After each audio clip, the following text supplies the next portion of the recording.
G'day guys, hope you're enjoying the podcast. As always. We're about to be enjoying the podcast anyway. Yeah! If you are enjoying the pod, make sure to send it to a friend. Yeah. And excitingly, there's a brand new feature. New feature alert. On Spotify, which is that little feedback box. The box. We love a little box.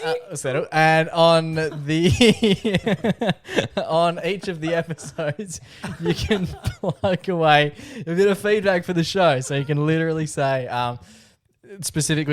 basically give us some feedback specific to the show that you just listened to, the episode you just listened to.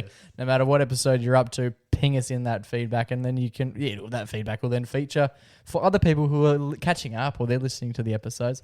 They will see that as well, and most importantly, we like to see it. So if you can share it with your friends and write a few little words in the box, it would mean the absolute world to us.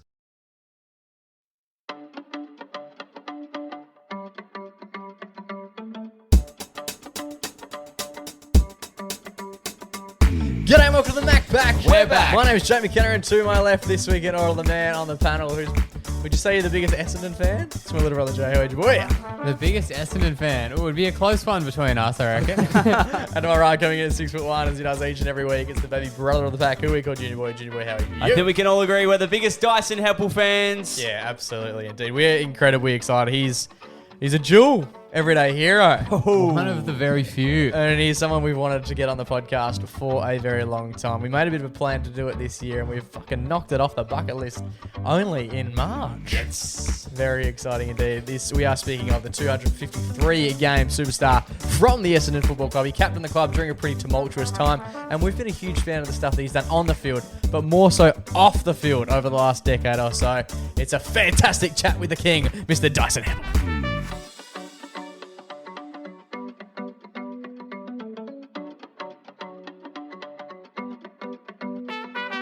Boys. Flamingos. How are we all? Are we all well? We're bloody pumped for today's episode, Jakey and Joey. Yes, it's Monday. It's the public holiday. But even more than that, we've got a big guest on today. We do indeed. Excited would be a complete understatement. For those who have joined the podcast for the last 4 years, you'd be well and truly aware that we love our footy. Yep. We're big Collingwood Magpie fans, Massive. which is a little bit strange over in WA. And I'm even a Dockers member, which is a bit bizarre in its own terms. But I think the bloke that we are speaking to today, I can honestly say, is probably my favourite footballer of the last decade and change, which seems bizarre because he doesn't play for Collingwood, has no affiliation with like the Dockers or anything like that. But it's more so the way he goes about it, on field and off field. And we've even mentioned the stuff that he does off field quite a bit. Multiple times, yes. Over the last 4 years. We absolutely love everything that this bloke gets up to. And it is genuinely one of the greatest pleasures to welcome Mr. Dyson Heppell to the podcast. Dyson, how are you, mate? Yes, boys, going well, thank you. That's a hot start. Bought the juice from the start. And I was big fans prior to hearing your Collingwood fans, lads. So this is a bit rogue, but do appreciate the comments. That's very kind of you, boys. Nice to be on. It's just out of frame, but we've got a Premier's 2010 Herald Sun poster up on the left of frame. Very good. Nice. I love it. We often mention when we have a guest on how we first became aware of the respective guest. And I must say, for you, Dyson, it was the Footy Show. I reckon, like, very early stages as well. Very early stages of the Footy Show. You seem to always be on the show. How was that? How did that come about? Yeah, good shout. The old Footy Show in the day. That was I think, sort of coming on the scene early in my career and having the full head of dreadlocks, I think sort of stood out a bit. And they reached out a couple of times early in my career, and I, semi-knocked it back. And then I thought, look, it could be a bit of a laugh to go and have a crack. And so I went down to my first show, and you had the crew there, and, Jimmy Brayshaw, and there was, who else did we have?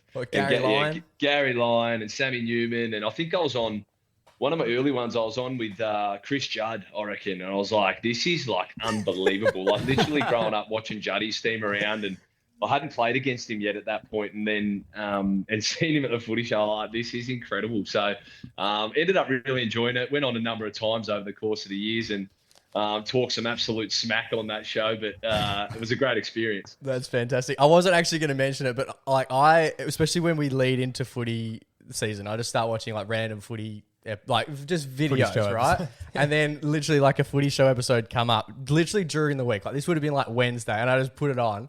And it was quite literally the episode where you're sitting next to Juddy, and I had to mention it. I think that Shane Crawford ended up going to your house that week and like throwing the camels in a wood chipper or something. I'm sitting there with my girlfriend. I was like, "This is fucked." Like, what is happening? No, it was some rogue shit happened. Like, it's funny you mentioned. Like, you sort of forget about these things, and then you go back. Like, we had some funny times like that, and they. I had our dog. We got a puppy, Ziggy, at the time, our golden retriever, and we had even had her on the show and got Sammy Newman cuddling Ziggy, and I'm trying to make her sit on live tally going, this is pretty crook, but it just had a ball with it actually over the years. It was great. Yeah, unreal. You just mentioned it then, the notorious dreadlocks. What made you grow them out? Were they natural? Like, because I know that if you don't wash your hair for long enough amounts of time, they start to dreadlock up. But how did yours come about? That's pretty much the case. It's my older brother, Jamin. He actually had dreads when he was like 16, 17. And I sort of followed in suit not long after. And that's pretty well how you roll. I literally got a chunk of surf wax that you would put on your surfboard and just like tease the shit out of it in my hair. It's pretty crook. And just didn't wash my hair for like, I don't know, 6 months or so. And all of a sudden you've got these dreads and it's a shocking way to go about it. Full home job, boys. Were you ever worried about getting tackled and then being involved? Yeah, I actually managed to get away scot-free from that actually, but they did get in your eyes a fair bit, and I noticed like it just became habit. Yeah. Every time the ball had on going for a mark, I'd flick my hair with my hand like on the way up. And then I noticed when I actually got rid of them, I was doing the same thing. Get rid of that. That's shocking. I love it. Good. We mentioned that we're big Pies fans. We obviously go over to Melbourne fairly frequently to watch the big game, which is the Anzac Day fixture. You've played in, 12, 13 different fixtures on Anzac Day? How is it playing on that day versus like any other day on the calendar? Oh, no doubt. It is just like as you boys that you get to experience, just the atmosphere and the energy in the stadium is wild. And, even the week leading into the game is such a special occasion. It's like you get the whole history of the Anzacs, the Anzac spirit. We've had players that have came through the footy club that have, fought and fallen for our country. And you sort of put it into perspective about far out, like the position we are in now, how grateful we are to be where we are right now and not have to go through what they did. So it's a tremendous occasion. Even the moments before the game with the last post and the minute silence where you've got 100,000 in a stadium and you can hear they're dead silent. You can hear a baby crying in the fourth tier or whatever. And, I had a pretty horror record in my Anzac Day games. I think I was maybe 3 for 11 or 12. I think I missed a couple in there, but pretty nasty record. But just an unbelievable, like some of the most special memories of the footy career playing on that day. Yeah. Yeah, fantastic. What was your favorite matchup? Because I think you were drafted in 2010, which is the year after the Zaharakis moment. But there were so many great matchups over the years. What was your favorite one? It could have even been one you lost. It was a great battle, but you fell short at the end. Yeah, well, I think my first one I played in, it was maybe my 5th game, I reckon, and that was probably the most memorable one. We got done with about 10 seconds left, and I think I let my man, I was playing on Jared Blair, who's another Gippy boy. I think it was my fault. I bloody let him slip me in. He snagged one on the goal line. I was like, you're joking. Oh, yeah. But that one just going, and I actually played pretty well on that occasion. It was probably the moment that I thought, look, I feel like I now have the proof that I semi-belong at AFL level. Playing on a big occasion, finals-like atmosphere against a good team. That sort of was the moment that I thought, all right, I'm going to give this thing a bloody good nudge over the rest of this year and see what happens. So, yeah.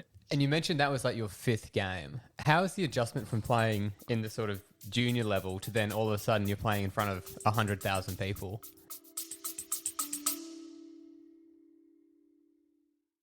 If you're enjoying this week's episode of the podcast, the best thing that you can do to show us a little bit of support is to share it with your mates. Whether it's a story on Instagram, a private message to a pal, a DM.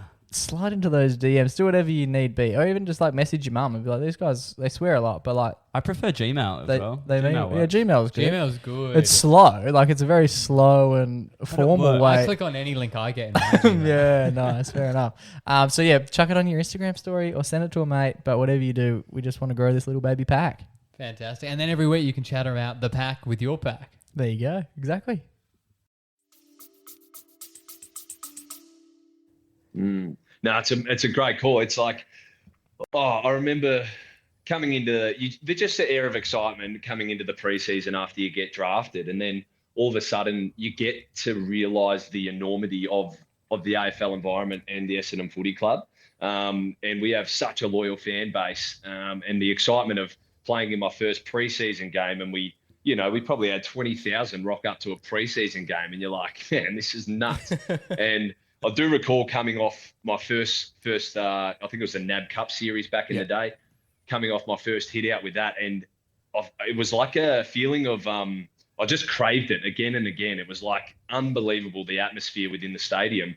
And then, as you say, I rolled out to round one against the Bulldogs. I think that was, we played at Telstra Dome in the day, which is now Marvel. And, you're in front of 40 or 50,000 there, which was incredible. And then the next 4 weeks was a big one up in Sydney, into Carlton, another 90,000.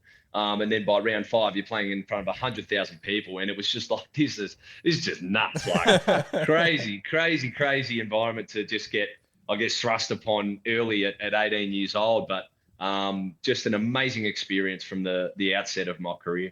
Yeah, that's fantastic. Does it affect, obviously we've never had the experience of running down the wing with 100,000 people screaming at us. Does it really affect the sonics of what you can hear around you? Can you still hear your mates screaming your name to kick it to them? Nah, like guaranteed. Like that, I reckon. Yeah, most games you're pretty good and you can hear quite clearly, but the Anzac Day is a whole different ball game. That's one where you are literally like, unless you are within a few meters, you're not. You can't hear shit. It's wild. Yeah, and obviously the fans are keen to give a bit of live feedback. How much of that do you hear? Oh, one guy's just a little bit loud. I'm hearing exactly what he's saying.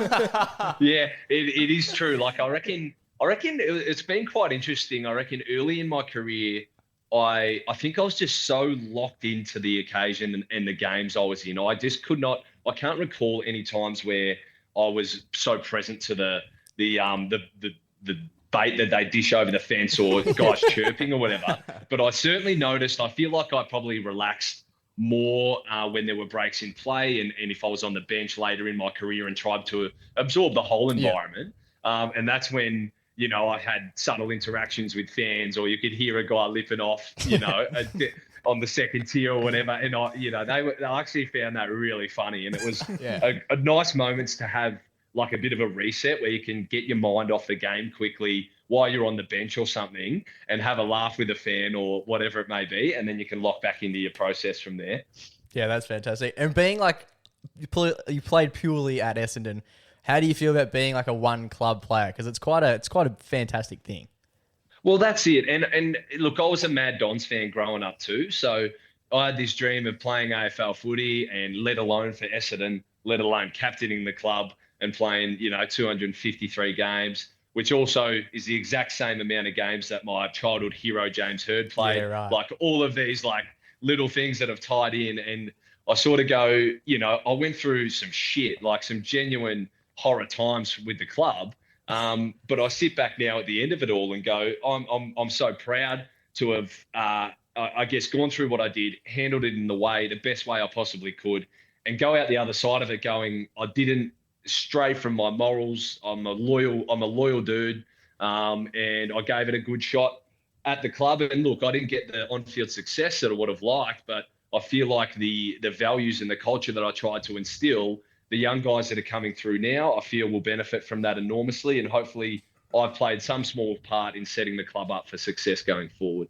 Yeah, that's wonderful. You mentioned a few of like the more challenging times at Essendon, obviously like the drugs saga and all the stuff that came with that. You're such a positive guy. How did you remain positive during that period in particular? Yeah, look, it knocked the shit out of me at times. And I was going through it. I guess I came in the club at 18. By 19, that had sort of reared its head. And over the course of the next four or 5 years leading into our eventual sanction for 12 months in 2016, it put a real dark cloud on footy in general. You're coming in just with so much exuberance and excitement and living out your dream. And then all of a sudden there's a bit of a, what is this all about? Like, your trust soon becomes a bit frayed in other people. And, but look, I think having the support of the crew around me, and probably the major one being my partner, Kate. We've been together since before I got drafted, and she was a bit of a powerhouse in terms of helping me manage my emotions and stay positive and, grind through that period.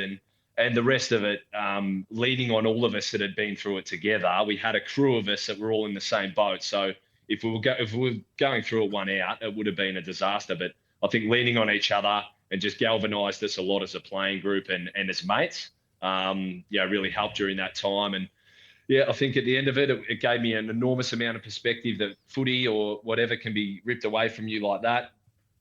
So it made me curious about other passions outside of footy. And I think at the end of it all, once we got through it, my back half of my career, I had so much more gratitude and joy, and made me want to give back to others more. And it certainly made me a better person, I think, for going through it. Yeah, that's good to hear. It's nice that at least some positives can come out of such a shit time as well. Yeah, no doubt. That's cool. That's a great answer as well. Well spoken. Looking back on the massive career you've had, what are you most proud of during you've just retired? What are you most proud of throughout the whole career you've had? Thanks for that reminder. I've hung up the boots.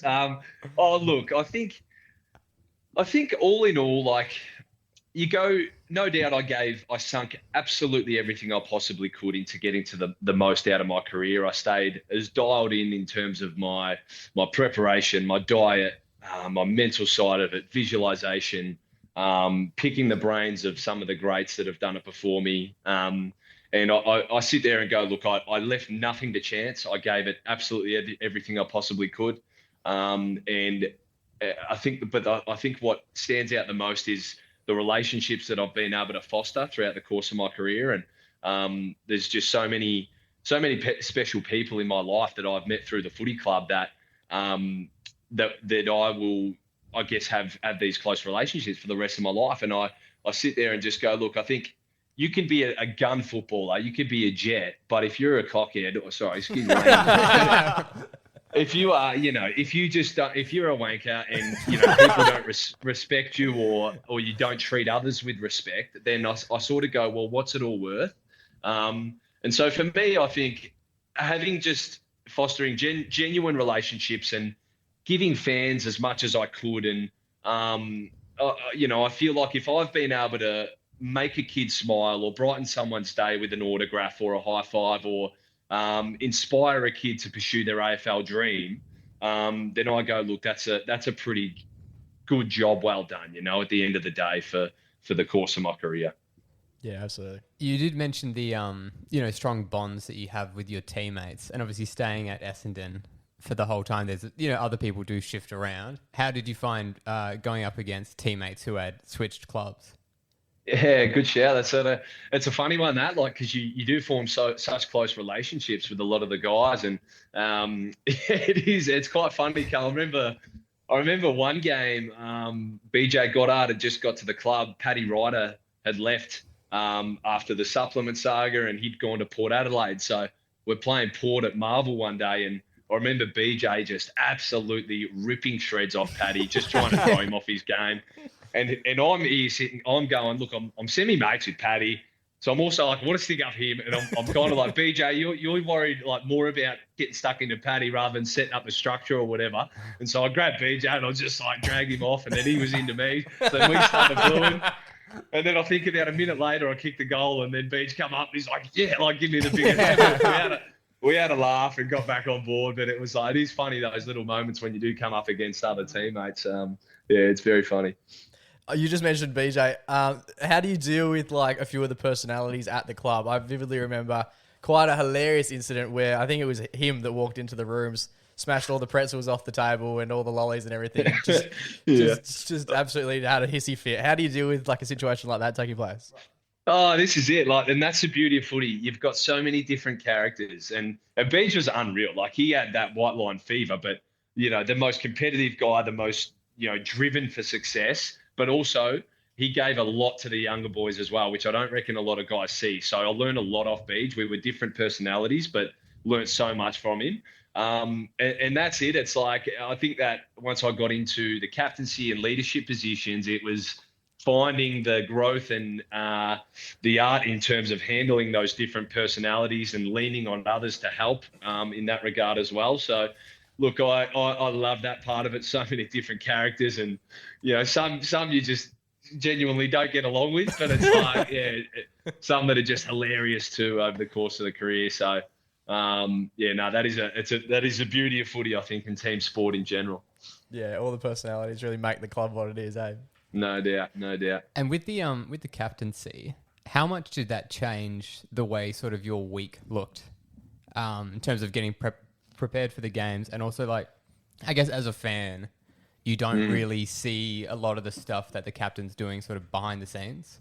You just say, all right, they've gone with heads today. But on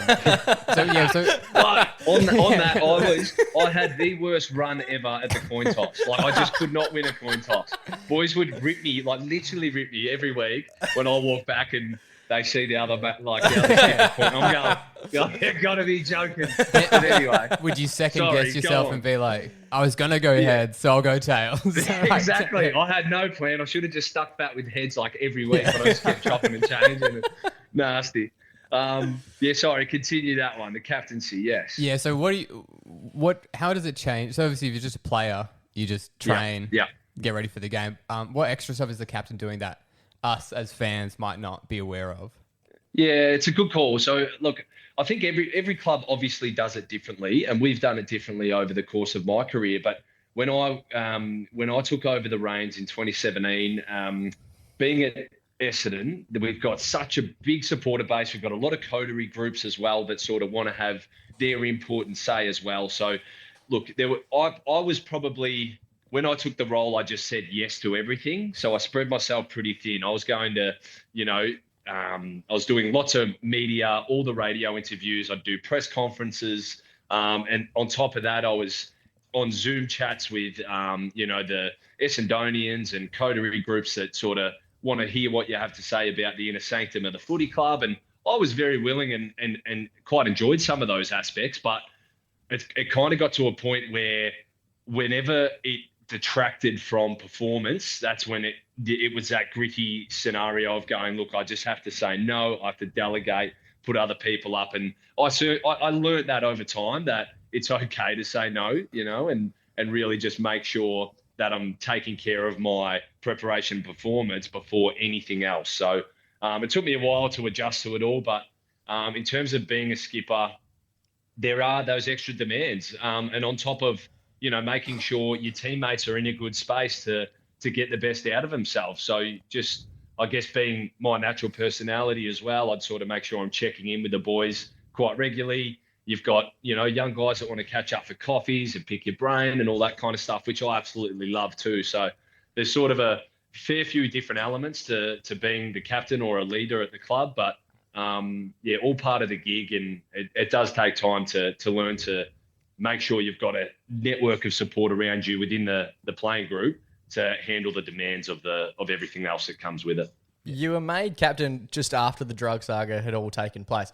Was that firstly, was it difficult? And secondly, were you chosen because you're just like impossible to hate? Like the media, they just put you forward and were like, well, they won't go too hard at him because he's too nice a guy.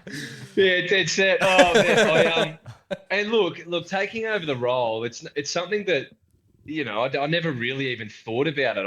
I'd probably been naturally in leadership positions as a young fella growing up and captained a number of junior teams. And then I just had a genuine passion in getting the most out of myself and others around me. So I, taking over the role from Joe, big boots to fill, learnt so much off him and genuinely would have annoyed the shit out of him early days, just catching up for that many coffees and whatnot to learn from him. But I got so much out of the way he went about it. and genuinely dragged us through the period of the saga.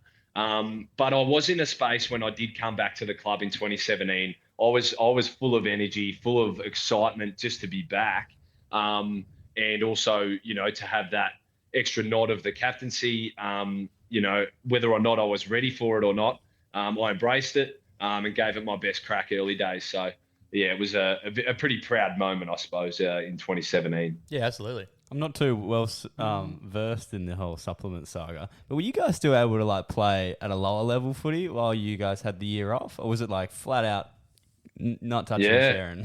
Flat, yeah, dead set, full flat blanket ban on any competitive sport, full stop. So, it was pretty much left to your own devices to make sure you get yourself in a space to be able to come back and perform. So this is the whole thing. It's like, we couldn't even use any facilities that were affiliated with the AFL or anything like that. So we were scrounging together grounds, down at St. Bernard's College, who were lucky. We were lucky enough for them to allow us to use their oval to train as a small group. Yeah. And in the end, like the program we put in place throughout that 2016 year to keep ourselves going, to stay fit and sharp and strong, to be ready to come back to handle the demands of an AFL season was pretty, unique, but really proud of the group for going through that to be able to come back and perform that following year. Was the chemistry even stronger when you did come back? Did it feel full? Yeah. Yeah, well, that's it. It's like, I think the early phases of it all, it certainly, it was hard. It was challenging. Everyone were in different spaces in terms of their mindset and what footy meant to them. And some guys retired, it ended some guys' careers, other guys moved clubs. And to this day, it still has a heavy burden on a lot of guys, which is understandable. But I think what it did do, it definitely fostered that genuine bond as a group that we all went through it together. And for the rest of the guys that were still at the club holding up the fort there and, grinding away with a team they'd plucked together from, all different clubs, from guys that had retired to guys from the VFL to whatever, they did the best they could. I think they were just genuinely excited to have us back and, form a proper team again and, give it a nudge going forward. But it was certainly a tough one, lads. Yeah. That's really cool. What do you reckon you'd do if you weren't playing footy? If you didn't end up getting into the AFL system, for example, what do you reckon your life would consist of? It's a great call. I'd like to say that I'd either be a pro surfer, that's like the dream gig, just surfing and traveling the world and whatever. I reckon that'd be mad. But that definitely wasn't going to be me because I'm a donut. I cannot surf. I was going to ask, can you surf? Because that's sort of a prerequisite. I can't even surf. I just love it. That's the idea. Absolute kook. Oh, dear. But I do enjoy property. Sorry, gang. Just got a phone call coming in. Hang on. What is happening here? Get me back here. Who's the phone call from? Anyone important? Yeah, I'm a real estate agent. We'll get back to him in a tick. Right when you mentioned properties. There you go. Right, that is true. He's got a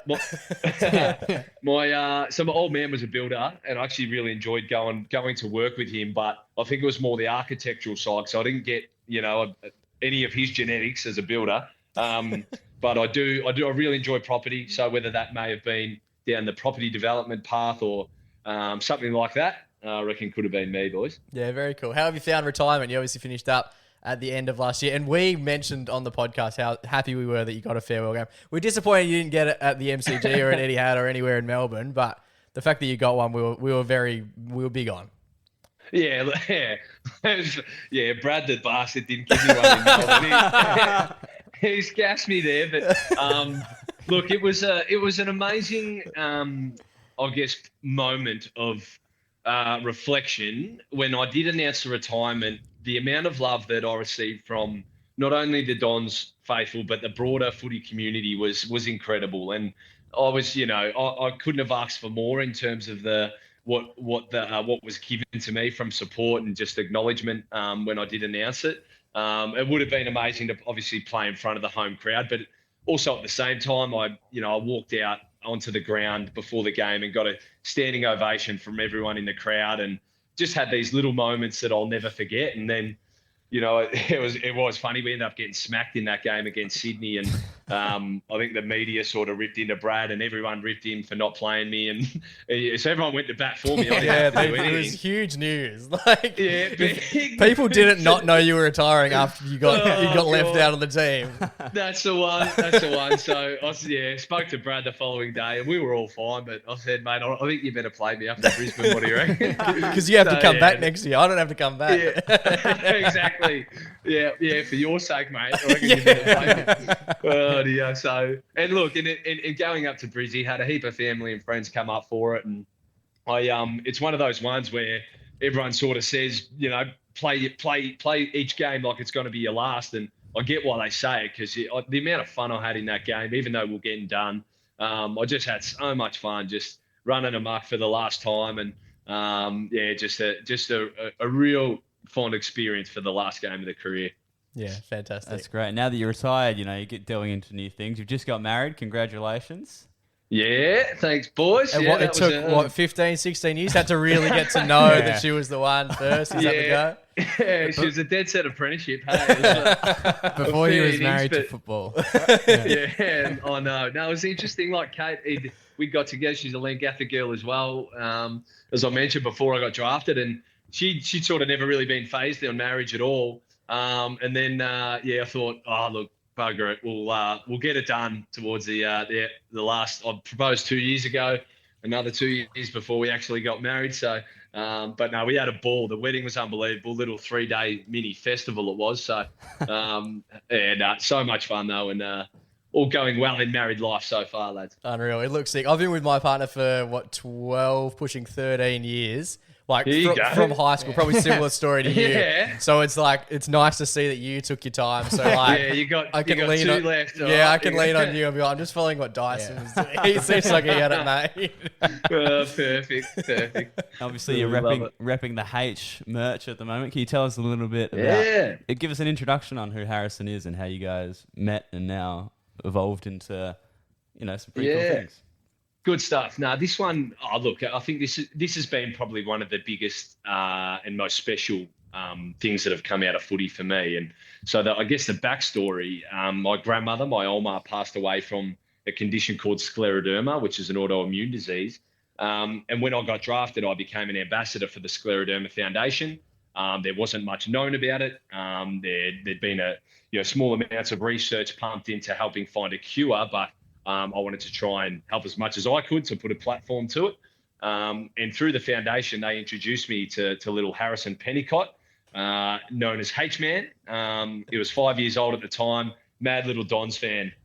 And he came out to the club, and I met this kid, and the exuberance and joy for life that he had after going through so much adversity at 5 years old, spending countless hours at the Royal Children's Hospital and numerous operations and fingers amputated and all this kind of stuff. I'm going, man, this kid is a genuine trooper. And I was proper inspired from that first time I'd met him. And, it got me going like, I want to get to know this kid a bit more. And over the course of the next 7 or 8 years, along with Kate, we formed an amazing relationship with him and his family.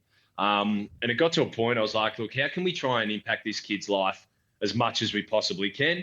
And we come up with the concept of the clothing label, Haytch Label. So Haytch had always loved his little drawings and artworks and things like that. And we thought, look, what if we use his little designs as the graphics on the kit?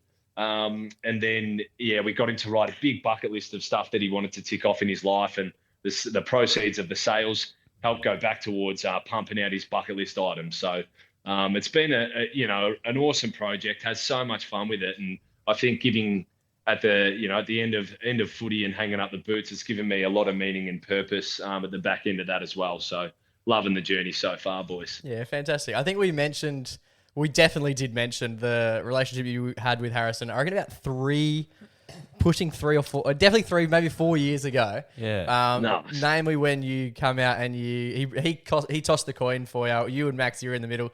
you did lose the coin toss. Now that you made mention. Standard. But You're training him. You gotta flip it right. He even brought out a 2-sided hand, and he still couldn't win. Still gassed. He's been so involved throughout your career, from like the coin toss stuff to even the speech that he gave for your 250th game. Gave you the jersey, the whole presentation. When we met in 2018 around game 140, I feel honoured that you have included me in your AFL career. Everyone at Essendon FC are so lucky to play with you. You make us all feel special in our own way. We have shared special moments together, like running through the banner. I yelled at you at the TV, watching the game at home. We love you because you put a smile on everyone's face, and when you come into my life, you made life worth living. Congratulations, Dyson Heppell, or Dyson. I hope your heart is full like mine. Go Bombers. Hey. Thanks, buddy. Thanks so much. I love you, mate. Love you so much. That was unreal. You did such a good job. Good job. How have you found your relationship with Harrison? Yeah, look, and that's it. It's like those little moments that he's been a part of throughout my career has been so special, and a lot of that's also been driven from the club. They have been instrumental in reaching out to his family and make sure that he really feels part of the fabric as well. The boys have been incredible. Like, he'd just come and hang out in the locker room. He'd sit in on post-match, meetings with the coach and all that kind of stuff. Like, he's just been a part of it since, midway through my career. So it's been amazing. And it really, like, you say that, until I met him, you sort of go, the challenges that you go through, they hit on you pretty hard. But then once I've gone through challenges after meeting Haytch, man, after what I've seen him go through and how he handles it, it's honestly like, it gives me so much lightness just having a conversation with him, and I'm able to brush things off a lot easier and move forward in life with whatever I'm going through, knowing that, if this kid's got the bloody power to punch through everything he's going through while caring so much about others, I'm like, man, like I can get through whatever I'm facing at the moment as well. So, yeah, it's been amazing. That's cool. And you mentioned the bucket list that you guys are completing. What's the coolest thing you've ticked off the bucket list so far? What have we done? We punched through some stuff. I took him for a drive in a Lamborghini. Then we actually got him on Adrian Portelli's private jet, flew him to Sydney. And then he had a day with Nick Kyrgios up there, but Nick has his own Lamborghini, so took H-Man for a drive in his Lambo. So he had me covered there. And then, what else? We've met some NBA players. We've gone to a number of NBL games So together. Tones and I, last week? Yeah, Tones and I. So he loves Tones and I, and then Tones reached out, and she's at the NBL, and then they introduced H-Man to Tones, and like they hit it off. So we've had some mad support right across the board. And what else we got coming up? We're going like Avalon Air Show. He loves his jets. We got him on a helicopter ride. We're going to the F1s. And then with the big ticket items, eventually we'd love to get him over to the UK and watch some EPL soccer games and to NBA in America and stuff like that. So, we've got some big hitters on the list, but we'll keep teasing it out as we go and see how big we can make this thing. And look, part of H-Man's values as well, he really wants to help support other kids that are going through tough times as well. So we'll be looking to, collaborate with other kids, not only with the kit, but with some bucket list items of theirs as well. So it should be good fun. No, that's fantastic. Really cool stuff. Love it. He's such a jet. Like, he's just such a positive, like, breath of fresh air. Yeah, we've actually, we have a segment we do every week on the podcast, which is called The Everyday Hero. And I think you and H have previously won that before. Yeah, you're the only person I think you're the only person who's ever won it twice. You won it like 3.5 years ago, and then you won it when you finished up. And I think we actually mentioned when you finished up, we were like, next year we just need to get him on. Like, at this point, he needs to be the big fish for next year. And we're absolutely stoked to have you on board. Balancing two crowns on your head at the moment. Yeah, we love that, boys. I should have had the medals just rocking. No, good shit. That's great. Love it. No, it's so cool. So with like the big ticket items with Harrison's bucket list, what is something that you're most excited to knock off with him? Is there something on the list that you're like, shit, we should definitely do this, Harris? Yeah, Harrison, this would be great. No joke. I feel like I'm tailoring this to what I want to do. Because these are the things too. Like, he's sport obsessed. He loves it.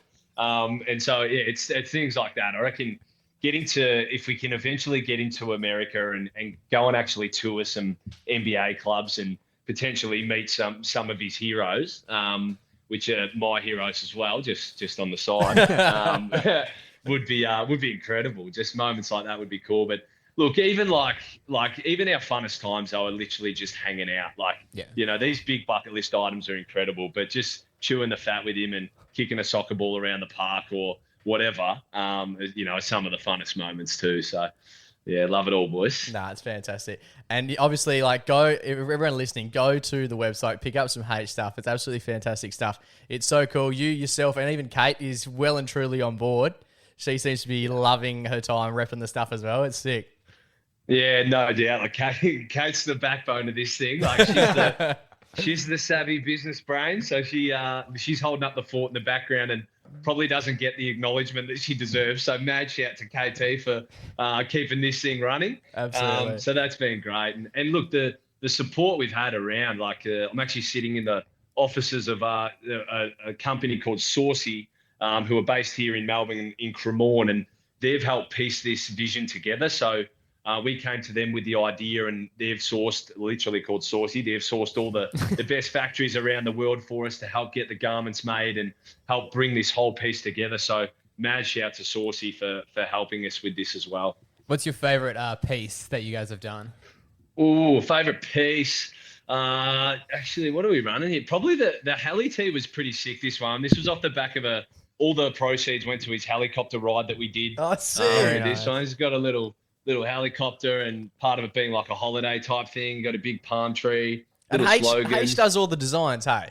Yeah, so they're all his little designs, and we help. So he does the drawings. We then come in with the crew at Saucy here. They digitize them. Yes. And then we just sort of work with Haytch Man to piece it in a different spots that'll make it look sick, and away we go. So he's done some cool stuff, and we're sort of planning out the range for the next sort of 6-8 months as well, and so we've got some pretty mad stuff coming, so good fun. Fantastic, very excited.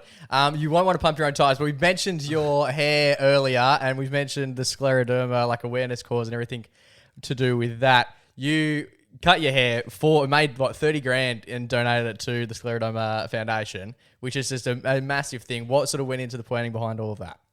Well, this was with the hair, actually. The hair was a different one. So when the bushfires actually ripped through South Gippsland down here, so this is early 2020, back from area where I grew up, there were bushfires that had ripped through some towns that were devastating at the time, and as part of that, I was about due to get rid of the salad, so I'd come up with it was pretty much Kate's idea. She's like, "Why don't you shave the head as a fundraiser?" And so to go towards the bushfire appeal. So you shaved the locks early 2020. And man, I think I set a target of 50 grand, I think it was, with the club. And we ended up raising 320K for the bushfires, just for shaving off these dirty dreadlocks. So the support was incredible in that regard. And then then I actually was cleaning out the house not long ago, and I literally found a bag of dreadlocks. So someone had swept them up and bagged them up, and I kept them, which is so cruel. And then the other one was I ended up growing my beard out. And that was a fundraiser for scleroderma, which I think we raised about 30 odd grand there, where Haytch Man actually shaved my beard out at his school a couple of years ago. So there you go. Sick. Yeah, good fun. And how is your hair health now? The hair's going all right. It looks great. It's very healthy, but at the same time, I might have gassed myself because I am starting to recede. Like, if I sweep these bits, I'm not sure if the surf wax might have cost me a couple of years of keeping my hair, but yeah. Oh dear. Anyway, it's hanging in there. I never would have imagined it looking like this good and like this nice. When like in the nicest way brother. possible, you know what I mean? You just can't. I can't I'll picture take you that. without the dreadlocks. Is it convincing Oh, you to no. give dreadlocks a try, Yeah, right? might have to happen. Yeah, true that. Oh, classic. We are just about finished up, but you played with under some fantastic people. You would have met some fantastic people over your journey. Is there any pieces of advice that you have picked up along the way that you consider like the best pieces of advice you've ever had? Oh, wow. Best bits of advice. It's a tough one. You sort of like even from coaches, like I've had, it's not a great strike rate. I think I've had 6 coaches over the course of my career, so one every couple of years.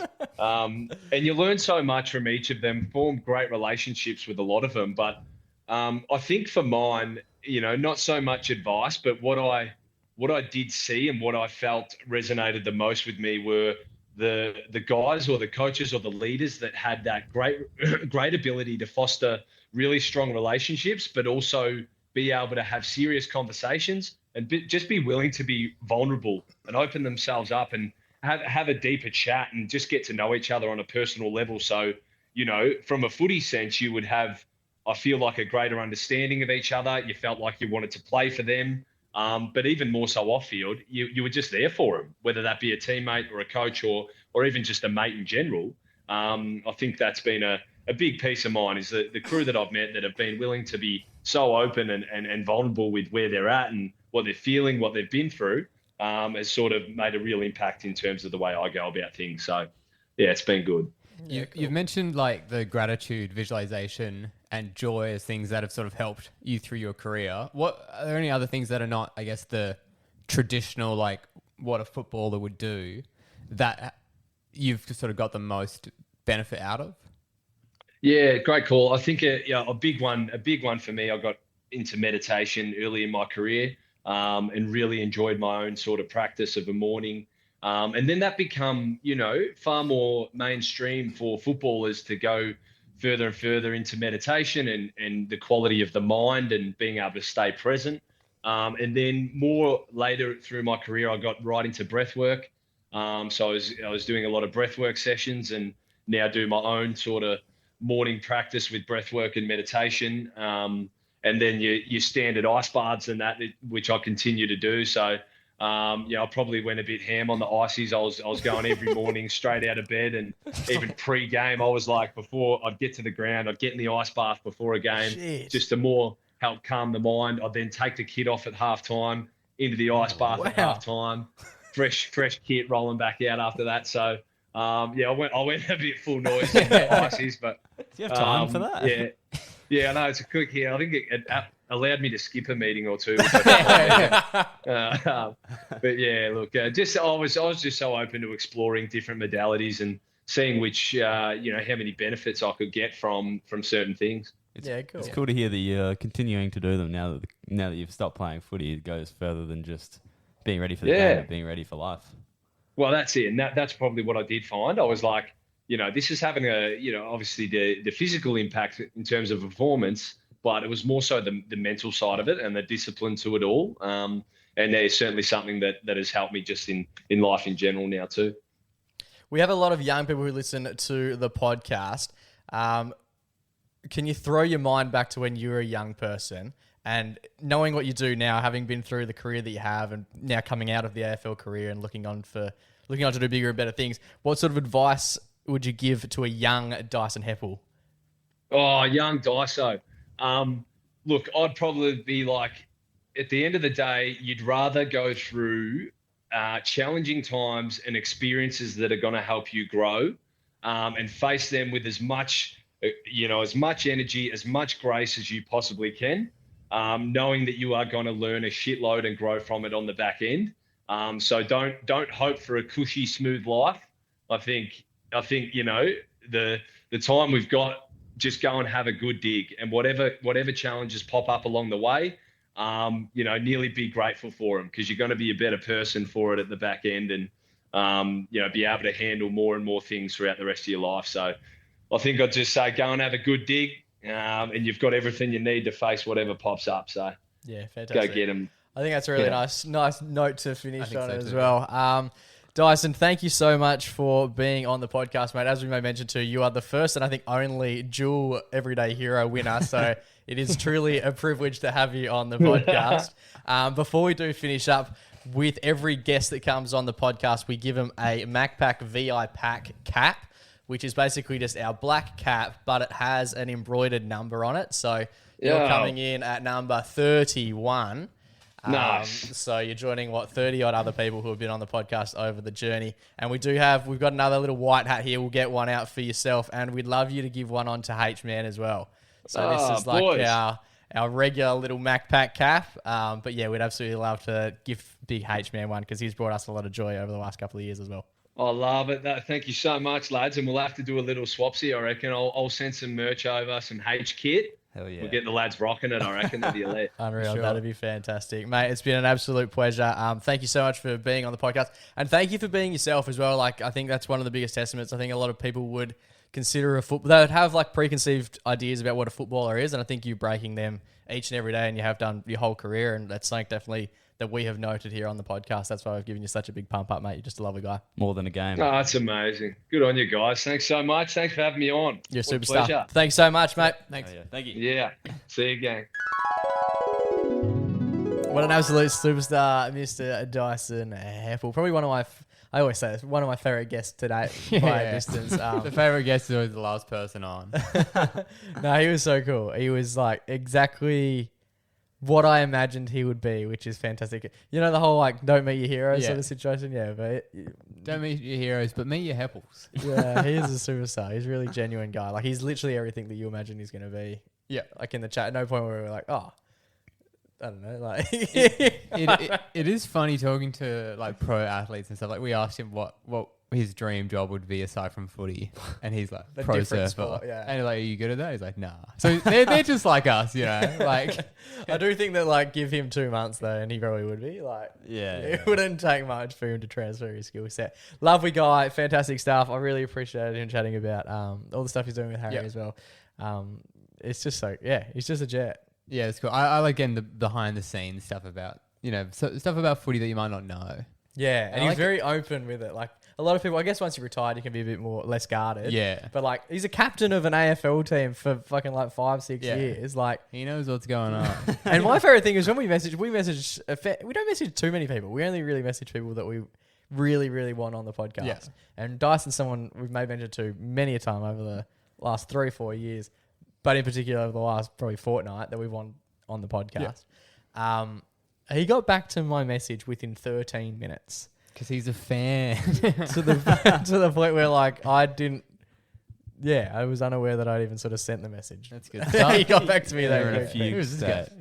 Yeah, wow. No, he's an absolute that's jet. great, yeah. I love him so much. He's genuinely like my favorite footballer. I think he would be my favorite footballer even if he played 0 games. Like, He's my favorite guy. but around football. because of the stuff that he does off field and just the general. I mentioned this, but like the general person that he is largely why I find him quite aspirational. Yeah. And he came across exactly like that. Even as soon as he hopped in the Zoom, it was just like so much warmth. Yeah. Yeah. Lovely dude. Passes the pub test. Absolutely. 1,000 times over. Yeah. It was a pleasure chatting to him. Absolute superstar. We urge everybody to go and grab yourself some Haytch stuff as well because the stuff is sick. It's really cool. And you got to be quick with it because I looked at it initially like months and months and months ago. Yeah. They do collection pieces, and then once the collection's gone, the collection's fucking gone. And as somebody who likes to... I take a long time to make decisions. Not great when the collection expires before I get to make that decision. That is how they get you. They've got you right where they want you. But yeah, the stuff is fantastic. It's for a great cause. Yeah, and Harrison's a jet. Like, just a breath of fresh air. He brings he's 12, and he brings such like a wealth of a wisdom. Yeah, the wisest 12-year-old in the world. There's that. We hope you enjoyed our chat with Dyson half as much as we did. It's very rare that we sit here and say we make plenty of goals and we want to achieve some things. We quite often voice those things, and forget about it. immediately never remember what they were.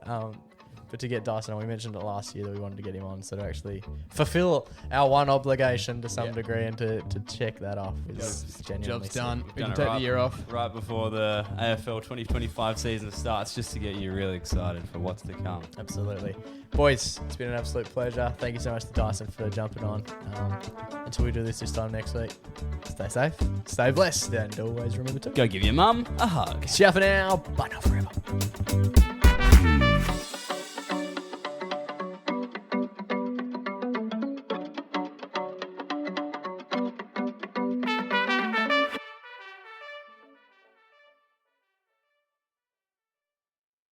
Boys, have you seen the new piece of tech we've got running here at the MacPack? Oh, it's quite exciting, isn't it, Joey? Very exciting. What's it bloody called, Jake? It's called the Mac phone. The Mac phone. The What does Mac that mean? phone. It's like a bat phone, but it's for the Mac.